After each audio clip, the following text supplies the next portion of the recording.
TVK என்பது இந்திய தேர்தல் ஆணையம் முதலில் தமிழக வாழ்வுரிமை கட்சி அதனுடைய சுருக்கம் டிவிகே என்கிற ஆங்கில சுருக்கெழுத்தோடு இந்திய தேர்தல் ஆணையத்தில் பதிவு செய்தது நான் தான். ஆனால் இதற்காக இந்திய தேர்தல் ஆணையத்தில் நான் முறையாக டிவிகே என்றால் தமிழக வாழ்வுரிமை கட்சி தான், இப்போது விஜய் தலைமையிலானவர்களும் டிவிகே என்று குறிப்பிடுகிறார்கள்.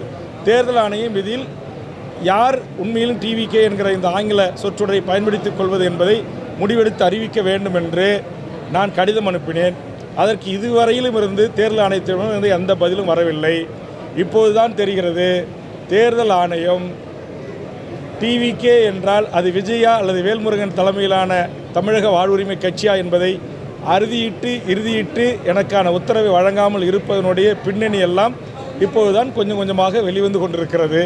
இன்னும் பல செய்திகள் வர இருப்பதாக எனக்கு செய்திகள் வந்து கொண்டிருக்கிறது. ஆதலால் முழுமையாக விஜய் உண்மையிலேயே இந்த மண்ணுக்கும் மக்களுக்குமான ஒரு மாற்று அரசியலை தருவதற்காக வருகின்றிருக்கிறார்களா அல்லது மற்றவர்களால் வரவைக்கப்பட்டு இருக்கிறார்களா என்பதை குறித்து முழுவதும் உங்களை போன்ற மூத்த பத்திரிகை ஊடக நண்பர்களின் செய்திகளை எல்லாம் ஆய்ந்து அறிந்து அதற்கு பிறகு இதை குறித்து நான் உங்களுக்கு பதிலளிக்கிறேன்.